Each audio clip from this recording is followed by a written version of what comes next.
ഒരു ചെറിയ കഥ പറയട്ടെ. കഥ കുറച്ച് പഴയതാണ്, എന്നാലും ഇന്ന് ഓർക്കുമ്പോൾ അതിന് വീര്യം കൂടുതലാ. ബാല്യകാലത്തിൽ നിന്നും പുറപ്പെട്ടു, എന്നാൽ യൗവനത്തിൽ എത്തിയിട്ടുമില്ല. അന്ന് ഈ പിറന്നാളുകളൊന്നും അങ്ങനെ ആഘോഷിക്കാറില്ലായിരുന്നു. കൂടെ പഠിക്കുന്ന കുട്ടികളൊക്കെ മിഠായിപ്പൊതികളുമായി വന്നപ്പോൾ അങ്ങനെ യാതൊരുവിധ ആചാരങ്ങളും ഇല്ലാതെ എൻ്റെ കുറേ പിറന്നാളുകൾ അങ്ങനെ കടന്നുപോയി. അങ്ങനെ ഒരു പിറന്നാൾ ദിവസം പതിവ് പോലെ സ്കൂളിലേക്ക് പോകാൻ ഇറങ്ങിയപ്പോൾ ബാഗിൽ ഒരു കുഞ്ഞു മിഠായിപ്പൊതി. ക്ലാസ്സിലെ എല്ലാവർക്കും കൊടുക്കണം എന്നൊരു ഉപദേശം പിറകിയെന്നു. നോക്കുമ്പോഴാരാ, എൻ്റെ ഒരേയൊരു കൂടപ്പിറപ്പ്. അന്ന് സ്കൂളിലേക്കുള്ള ദൂരം പതിവിലേറെയുള്ളതുപോലെ തോന്നി.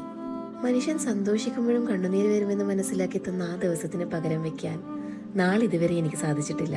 ഇന്നിപ്പോൾ വർഷങ്ങൾക്കിപ്പുറം മറ്റൊരു പിറന്നാൾ ദിവസം കടല് കടന്ന് കുറച്ച് പുസ്തകപ്പൊതികൾ അതേ മനുഷ്യരിൽ നിന്നും സമ്മാനമായി കിട്ടിയപ്പോൾ അന്ന് അത്രയേറെ പ്രൗഢിയോടെ കലങ്ങിയ കണ്ണുകളുമായി ആ മിഠായി പൊതിയിലേക്ക് നോക്കി അവൾ പറയാൻ ആഗ്രഹിച്ചിരുന്നു. നന്ദി, പറയാതെ അറിഞ്ഞതിനും അറിയാതെ ചേർത്ത് നിർത്തിയതിനും.